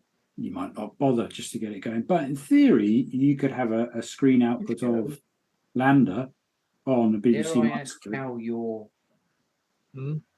Right. Yeah, interesting. dare I Yeah. ask how your fridge freezer is doing? Rick, your mic's on. Oh, sorry, I'm using voice recognition on the phone to my sister. I will turn it off. Gosh, has she been getting some strange texts about Elite? I bet that's been confusing. It's a good job I wasn't doing my other job. We wish to know that.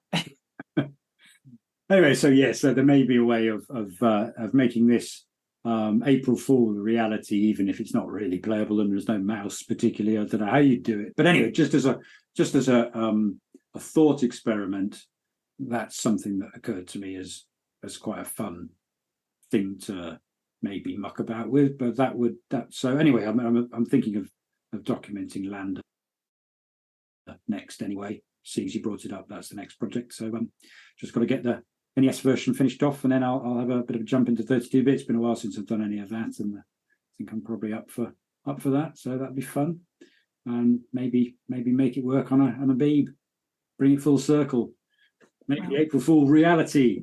Why not?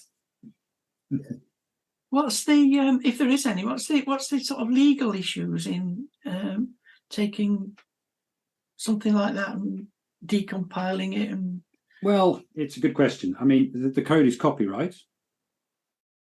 Yeah. So technically speaking, you shouldn't publish it without permission of the copyright owners. Well, you shouldn't. That is not okay, and you absolutely, definitely shouldn't make any money out of it, because then you're really asking for the lawyers. Now, this is a thorny issue, and I should be very careful.